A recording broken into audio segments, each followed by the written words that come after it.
Dalam papeo neho suseria bakra jodo re jogape neho lugaria simi sandiko rakeda kirwala bakolare Shimi Sandiko Rakeda Kirwala Bakolare Somaji Dharam Chiti Biti Jijalare Nacharora Beta Joro Karida Kare Kirwal Boya Nito Menam Nokoi Tagire Kirwal Boya Nito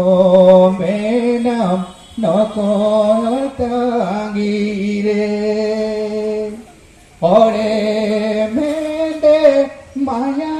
Mamidige Bangko Dulera Raten Rodono Kana Jana Mami Chuta Tari Dakare Hidir Meda Jorota Tari Dakare Hidir Meda Jorota Tari Dakare Hidir Meda Jorota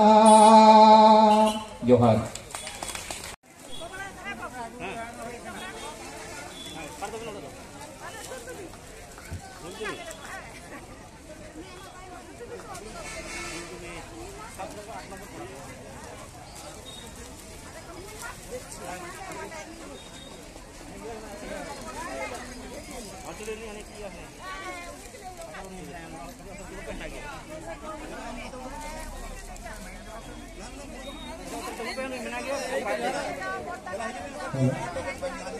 नलगोना अंचल जहाँ token हताव को बाकी मेरा पे अपने नौ 309 सोर से हिजू पे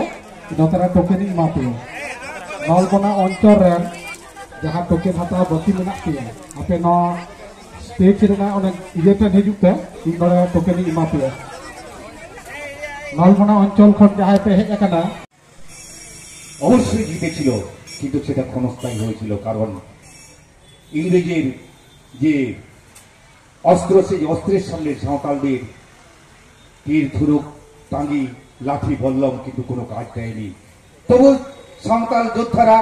বীরভূম রাজমহল সমস্ত জায়গায় নিজেদের প্রভাব বিস্তার করেছিল তারপরে যখন সাঁওতালরা চারিদিকে বিদ্রোহ করে যাচ্ছিল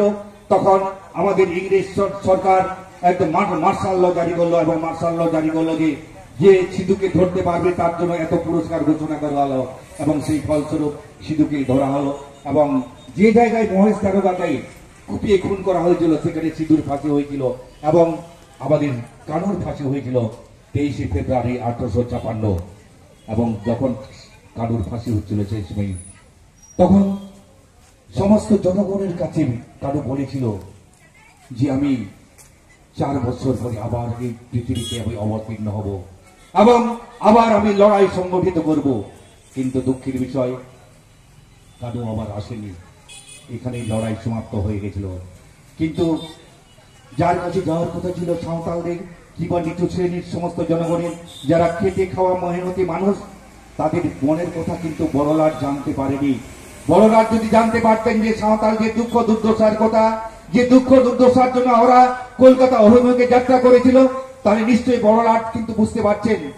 ওরা কিন্তু মিছিমিছি লড়াই করেনি ওরা নিজেদের আত্মনিয়ন্ত্রণের জন্য নিজেদের বাঁচাবার জন্য ওরা লড়াই করেছিল কিন্তু বড়লাট সেই জিনিসটা উনি বুঝতে পারেনি পরে যার ফলে সাঁওতালদের এই বিদ্রোহ দেখে ইংরেজ সাহেব সাঁওতাল পরগনা ঘোষণা করেছিলেন এবং সিএনটি এবং এসপিটি অ্যাক্ট চালু করে সাঁওতালদের নিরাপত্তার জন্য ব্যবস্থা করেছিলেন, সেটা অনেক ইতিহাস হয়ে গেছে। কিন্তু এখন দেখা যাচ্ছে যে কেন্দ্রীয় সরকার যে সিএনটি এবং এসপিটি অ্যাক্ট যে এখনো উঠে পড়ে লেগেছেন, যেটা হওয়ার নয়। সুতরাং আমাদের সবাই আবার একত্রিত থাকতে হবে যাতে সেই অ্যাক্টটা যাতে না বিলুপ্ত হয়ে যায়। আমাদের পশ্চিমবঙ্গের মুখ্যমন্ত্রী মমতা বন্দ্যোপাধ্যায়, যিনি আমাদের রাজ্যটাকে চালাচ্ছেন, আমি সমস্ত মেহনতি মানুষের যাতে সামনের সারিতে আসতে পারে এবং সবার মর্যাদা সহকারে সবাই যাতে বেঁচে থাকতে পারে, তার জন্য আজকে আমাদের ঝাড়গ্রামের বুকে ঝাড়গ্রাম স্টেডিয়ামে আমাদের রাজ্য স্তরের হুল দিবস উদযাপন হয়ে গেল। সবাই এসেছিলেন আমাদের নেতৃবৃন্দ। আজকে আমাদের সারা পশ্চিমবঙ্গে জুড়ে আমাদের হুল দিবস উদযাপন হচ্ছে। সত্যি খারাপ লাগছে না, কারণ হচ্ছে আমরা হুল চাই না, আমরা চাই খেয়ে পড়ে বেঁচে থাকতে চাই। কিন্তু যখন এই কোনো মহাজন কিংবা সুরির মতো লোক আমাদের এখানে আবির্ভাব হয়ে যায়, তখন কিন্তু সাধারণ মানুষ ওরা গর্জে উঠবে। এটাই হচ্ছে ইতিহাস থেকে এরা শিক্ষা নিয়েছে। কারণ 1999 সালের 30শে জুন আমাদের চন্দ্রকোনা রোডে যে দুঃখজনক পরিস্থিতির সৃষ্টি হয়েছিল, তখন বাম জমানা, তখন সত্যি একটা ঘৃণ্য জঘন্য একটা কাজ সমাপন হয়েছিল। সেটা যাতে পুনরাবৃত্তি না হয় তার জন্য আমরা সদা সচেষ্ট থাকবো